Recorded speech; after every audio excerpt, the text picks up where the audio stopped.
Micron Technology is reporting its earnings after the market close on Wednesday, and when we take a look at its historical performance, what we note is that it is down around 40% from its all-time highs, and we also get a rare strong buy rating from Quant, with a buy from Seeking Alpha and in fact another strong buy, making it 2 strong buys and 1 buy, something that we don't typically see on this channel. And when we take a look, in fact, we do get some very large upside from Wall Street analysts, around 64%. So is this a company we definitely need to add in our portfolio? Is this one that we in fact believe is undervalued? We're going to take a look in today's episode. We're also going to cover those financial metrics that we typically look at, as well as take a deeper dive into its valuation from our own perspective and a lot more information. Now we're going to kick things off by taking a look to see how they performed in quarter 3, so that was just a few months ago, and we can in fact see they reported better than expected quarterly results, both from the top line revenue perspective as well as the EPS, although we can see the share slide, and the main reason for that, in fact, their revenue guidance was in line with what they anticipated, and the market wanted to see more. They wanted a double beat, but they also wanted to see from Micron increasing their guidance moving forwards. Now, just to show you, EPS 62 cents, looking very good in comparison to the 51 the market was expecting. Revenue, as we mentioned, also a beat. So that was a very good sign for this company. And when we did a deeper dive, we also saw their bottom line had moved very positively, reporting 332 million in net income, as opposed to the net loss they had from the same quarter last year of around 1.9 billion. So lots of positives, and what's also very interesting with this company is that when we take a look, they actually said their data center business grew 50% on a quarter-on-quarter basis, which we will take a look at in terms of the revenue segments. But on top of that, they said that they have sold out of the AI chips all the way through to 2025, and they ultimately believe that Micron Technology will be one of the biggest beneficiaries in the semiconductor industry, and as we all know, this is being driven by the AI revolution. Whether or not you believe that, well, we're going to take a look at the numbers. There could be a lot of opportunity in today's episode, definitely if you are looking for this space to add in your own portfolio. Now let's very quickly look at their historical performance. Now year to date, they are still up around 9%. Over the last 12 months, up around 30%, which has outperformed the S&P. And over the last 10 years, we can see outperformance again, 175%. Now, as we said, they are 40% down from their all-time highs. They do trade towards the back end of the 52-week range, and they do offer a yield, nothing too fancy, 0.51%, and we are going to come on to discuss the forward PE, which right now looks at 74.01. And we can clearly see the market does love this company. They do believe you would be crazy not to consider this. Now, in terms of their investor presentation, a few key things to highlight. First one, their revenue for the quarter was up, in fact, 17% just from the previous quarter. And if you did take a look at it from the same quarter last year, up 82%. So very good growth. In fact, you could argue in line with the growth we've seen from Nvidia just from their latest earnings. And when we take a look at it on a segment by segment basis, we do see that the storage, the data center had the largest growth there, 50% on a quarter by quarter basis. And if you look over the last year, triple digits, 116%. Now, what's interesting to note is that in fact they have had some areas that did lack. In fact, their mobile stream down 1%, although when you look at it from the year-on-year basis, still very strong growth. And both the computing and network, as well as the embedded part of that revenue, has also increased very strongly, whether you look on a year-on-year or whether you look on a quarter-on-quarter basis. So the growth is still there, although we have pointed out it has been driven from the increase to the data centers. And when we also take a look, one thing that maybe a lot of people don't tend to focus on are the margins. Very important, as you have seen for other companies like Nvidia, their margins are extremely higher. But right now, we're not questioning what is the best margin. All we want to see is operating efficiency, as well as that efficiency in their margins. So what that ultimately means is an increase to both their top line, as well as increasing margins moving forwards. Now, ultimately, what are we looking at in terms of the next quarter? But we can see growth. They're anticipating around 7.6 billion. As a reminder, just this quarter, they announced 6.8. so growth is anticipated to continue, and around 34.5% to the gross margin. Very nice to note that is an increase from the previous quarter of 28. So remember, high quality companies, not just an increase in revenue, but also an increase to their margin. So that's pretty much what they've reported. A few key slides, there is a lot more information, but ultimately we also want to understand the makeup of this company. We want to know the metrics. Now, first thing to point out, dividend safety 60, borderline safe, so we can run through that. Dividend yield already talked about, very minute, 0.48%. We'll look at this new valuation model where we have an overvaluation signal. And one thing to note, especially for dividend growth investors, they haven't increased that dividend for quite a number of years. Now, what does a dividend safety score mean? Well, firstly, was reaffirmed in July this year, and it means that there is a moderate risk of a dividend cut over a full economic cycle. Now, last recession, so this is the key metric, they actually had negative 18% recession sales, which was below the average. S&P itself did sit at negative 12. We have covered this, not great. They've pretty much kept that dividend flat over the last few years. And when we do take a look at that valuation, now we've looked at it purely based on the PE as opposed to essentially the dividend yield. We get that reasonable valuation signal. What we ultimately want to do is look over the last 12 months and effectively tells us that the current price is lower than essentially the bucket expected price, which gives us the fair value or the expected intrinsic value. Now we're going to look at this in a lot more detail, so this isn't something we want to spend too much time on, but ultimately what we can see when we do look at dividend yield on this channel, we want to see companies that show a undervaluation signal, which is when the yield sits above the 5-year average and the forward PE sits below the 5-year rolling.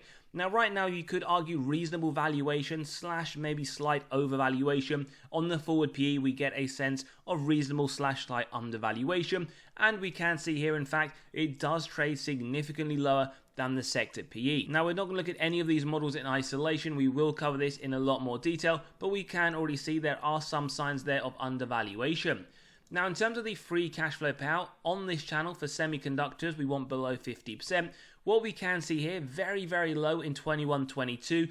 We note negative 8% in 2023. As we are about to show you, they were free cash flow negative, but nice to report over the next 12 months, this is anticipated to be 19%, and hopefully we can see some nice dividend growth moving forwards. In terms of free cash flow per share, bear in mind this industry is very cyclical, hence why we do get some negative years. And in fact, the more recent year, 2023, negative 560. Nice to see over the next 12 months, it is anticipated to be positive at 246. And we can clearly see that cyclicality shine through the numbers. In fact, 5 of the last 10 years have been negative to their top line, notably 2023. But as we've mentioned, over the last 12 months and in the more recent quarter, revenue is expected to increase by quite a significant rate. And this is all coming from the majority of the data center sales, where they have said they are sold out pretty much right through to 2025. Now, from a numerical basis, again, you can see the cyclicality. Lows of around 12.4 billion in 2016, highs around 2022, and then again, we can see it drop. So just bear in mind, not only is the industry very cyclical, but the numbers do shine through Micron in terms of the fluctuations. Other companies that are in a cyclical industry may not always show it through their numbers. Shares outstanding, they've done both. They've issued shares as well as diluting your position. Over the last 10 years, net position, very small share buybacks. Not something I would rely on if I was an investor. And bear in mind, they did talk about in this investor presentation, not something we showed, but how they have suspended share buybacks for the time being. Then we move on to the ROIC, one of our favorite metrics, 12% or more for semiconductor industry. Give us faith, management are able to effectively allocate their capital. And as we are about to show you, negative 9% in 2023, they did make a loss. But before then, even though it has fluctuated, it did look very strong. 2021, 22, 13, 17%, hopefully moving forwards. And we also expect that, given the very strong numbers they've shown over the last few quarters, for this to turn positive. In fact, we already saw the margins at a gross level around 35% in the next quarter.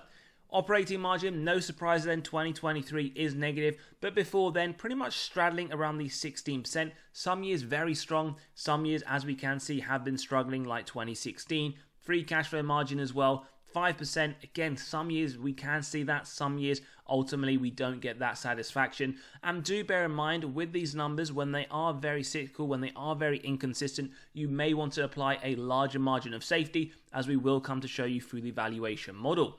Now, net debt to EBITDA, the earnings before the interest, tax, depreciation, amortization, correlates to both dividend safety and balance sheet strength. Below 1.5 is what we want to see, and the numbers below are the number of years it would take Micron to pay off all of their debt net of cash on hand. Now, whilst we see a very high number in 2023 of 2.05, nice thing to note here is it is expected to drop dramatically over the next 12 months to 0.33, which is always a good sign. That will hopefully alleviate some of the issues we see with the dividend safety score and give us some very nice dividend increases moving forwards, which we do expect for them to return some of that excess cash to shareholders, especially if they aren't doing any more share buybacks for the time being. Now, we also want to let you know we have released our latest free weekly article. We send a copy every single Monday where we take a look at what's happened in the market, as well as undervalued stocks for you to consider. So you can click on the pinned comment below, sign up, read straight away. We've also released our 25 undervalued stocks for the month of September for your consideration, where we also look at those that sit within our own portfolio. And in fact, for this month, you will also be able to pick up 22 of the largest dividend stocks that have significant upside by Wall Street. We can see number one is Micron, which we are looking at today. So do go ahead, click below, sign up, and you can read. Now, within our analysis, we also like to look at insider and institutional ownership. Insider right now sits at 0.32% with 87 million worth of sales over the last year. And we notice 7 insiders or 7 instances of this selling. And we can see in the more recent quarter, no buys, no sells. But over the last few quarters, we do see quite a significant number of selling. And for full transparency, we can show these individuals. In fact, the more recent one, we do note that the EVP did sell just under 5,000 shares. We're talking around the 27th of June. Whether or not that is something you want to include in your own investment thesis, the information is there. We can see the CEO did in fact sell quite a significant amount when this was trading around $152, netting him $5 million. As always, we don't see insider selling as a bearish signal. They sell for many reasons, personal or financial. What we want to capture here is insider buying, if noted, because then it means it is a bullish signal. Insiders buy because they believe the share price will go up. Now, when we take a look at institutional ownership, just over 80%, we see 6 billion worth of sales over the last year. We see around 50% more buying, around 9.03. And when we look at the more recent quarter, Q2, pretty much the same, a little bit more buying than selling. When we look at Q1, we notice more buying and pretty much the same over the last 4 quarters. So we notice institutions do clearly like this company. They have been buying more, although in the more recent quarter, you could say it's pretty much indifferent. Regardless, we don't like to look at them in isolation, and we definitely don't buy stocks based on what they do, just one part of our overall analysis and thesis. Now, we've already covered their top line revenue. Ultimately, we want to show you their bottom line net income, but just as a reminder, the revenue has been very inconsistent on a year-on-year basis. What we want to find out is what kind of trends can we see from the bottom line net income. And what we notice just from a purely graphical basis, it does tend to follow the top line, very inconsistent, and it's gone from around 3 billion in 2014 to a net loss, as we mentioned, of 5.8 billion. Now, the previous year, very strong, in fact, one of their best years at 8.7 billion on the bottom line. And what we can take from the latest earnings and expectations moving forward, that they anticipate for the full year of 2024 to report a bottom line net profit. In terms of the balance sheet, again, something very similar like we like to do, but a quick health check. Total cash versus total debt. From a graphical perspective, cash has been increasing on a consistent nature over the last 10 years. 4.5 billion, nearly doubled to around 8.4 in the more recent quarterly report. And when we look at this number, always we compare it to something, otherwise in isolation, we get no value from this number. So numerically and directionally, when we compare it to the total debt, we notice from a graphical perspective, very similar. It has been increasing over the longer term. It's gone from around 6.6 billion to just under 14. So cash has been increasing, so has total debt. And that is one of the reasons why we did see not a great dividend safety score, but ultimately the net debt to EBITDA sitting a little bit too high than what we would like it below 1.5. We then take a look at how they performed in their latest earnings. Now, what we can see over the last 4 quarters, they have outperformed management targets. In fact, more recent quarter, 9-cent beat, 100% track record, so always good to see. Now for August 2025, if they hit that EPS estimate of 904, which they do believe based on their projections, based on the fact we can see they have 100% track record, that should give us some faith as well. The forward P will come down to around 10.06. Now, when we take a look at a few of the ratings, firstly, the valuation grade and the underlying metrics that come with it, they get a C-. Now, when we did take a look, the forward P is actually lower than the sector. Now, this hasn't accounted for unadjusted items, so in theory, you are paying a little bit of a discount to the sector, as we did confirm earlier, and we can see the same depending on which method you use, for example, the EV to EBITDA, as well as the price to book, and that is shown by the negative. So again, purely on a valuation, it is trading in some of the metrics at a little bit of a discount. Then when we take a look at the growth grade, they get an A. In fact, revenue year on year looking very strong at 18%, with the sector median around 3.2. Forward looking marginally higher at 7.4 versus 6.6. And the main thing we want to point out, which is probably why we don't see an A+, their earnings per share is 11% expected increase over the next 3 to 5 years. We can see the sector as a whole a lot better at just under 15%. Then finally, we want to look at the profitability, where they do get that A-. In terms of the margin, does leave a lot to be desired, although we have seen moving forwards, they are anticipating 35%. Nonetheless, this is below the sector median of 50%. Bottom line, this is a historical number, trailing 12 months, so it was a loss, but as we can see from the previous years, this was a positive. In fact, sector median sitting at just under 5%. And when we take a look at their cash from operations, which does ultimately give them that A rating, 5.35 billion, a lot higher than the sector median. Now, a quick recap for this part of the analysis: a double strong buy from Wall Street and Quant, a buy from Seeking Alpha with a C- on valuation, A on growth with an A- on profitability. Now, last thing before we do run through our own valuation model, when we do compare it to others in the semiconductor space, roughly the similar size, Intel, Analog Devices, Marvell Technology, and a few others, what we note over the last year, so this includes dividends reinvested, they are up around 34%, which is very strong. In fact, bar Intel, every other company in this industry has had some very, very good returns. Over the last 5 years, when we take a look, we can see whilst it is very strong, pretty much towards the bottom at 93%, regardless, that is an impressive return over a 5-year. And over the last 10 years, again, very nice to note, 180%, although it is in the middle of the others in the industry. Now, whether or not that is enough for you, it doesn't really make any difference, because ultimately that is the past performance and has no indication of the future, but always good to see and something you can include if you want, just to ensure that there have been no issues either with the sector as a whole or in fact with this company in particular. Now let's jump into the valuation model. As always, if you do enjoy the content, value is being provided, smash that like button, hit that subscribe and bell button so you are continually notified of these videos as they drop. Now, our intrinsic value, $138. Firstly, we will say Wall Street, very bullish, as we saw at the beginning, 153 price target, upside of 63%. Now, how we got to our intrinsic value, 138, we ran it through the DCF model, and as we can see here, we have the free cash flow year on year over the last 10 years, average growth, 226%, and forward looking, we've gone for 15%. Now, first thing to point out, 2024 we have used on the expectations of management, given that the previous year was negative, and with the 15%, we've taken it from our low, medium, and high, 10, 15, 20. With the discount rate at 8%, we got the present value of future free cash flows and terminal value. Add together with the cash, subtract total debt, get to the XP value, divide by the shares outstanding, and as we can see here, a very large undervaluation signal, ultimately giving 47% upside. Now, as always, these numbers are subjective. You can grab a copy of this model by clicking on the pinned comment below, running through your own numbers, whether it's from Micron Technology or any others that you do desire. Now, just for transparency, we will show for those that are more optimistic, at the 20% rate, an intrinsic value of 189, pretty much a double right now. If you believe that moving forwards, then it does hit that price. You have doubled the money that you have invested today.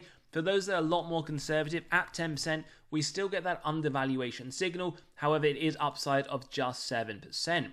Now, we're going to take through the median rate of 15% through to the next slide. And what we can see with our intrinsic value, we always like a margin of safety on this channel, and that is a minimum of 10%. Now, we execute on this if it hits our 3 golden criteria: wide moat, strong financial metrics, good forward-looking data.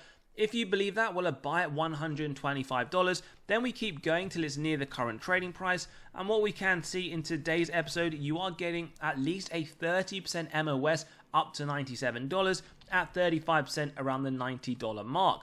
Now, whether or not you believe for a cyclical company like Micron Technology, they did report a loss last year, and there are some metrics that we would like to see a lot more consistency. that the 30% MOS is sufficient, or maybe in fact it is one that you would like a little bit more. As always, do give us your thoughts in the comments below. Right now though, we do see a 30% MOS with some very large upside according to Wall Street. They are very bullish, not just Wall Street, also Quant giving it a very strong buy rating, and in fact Seeking Alpha, whilst not very strong, they do give it that buy rating. As always, if you enjoyed today's episode, value was provided, smash that like button, hit that subscribe and bell button so you are continually notified. Don't forget to sign up to the free weekly newsletter. We are dropping one every single Monday, lots of value in there. And also come and join us in the Patreon where we do talk about our weekly buys and sells. As always, have a great day and we'll see you all on the next one.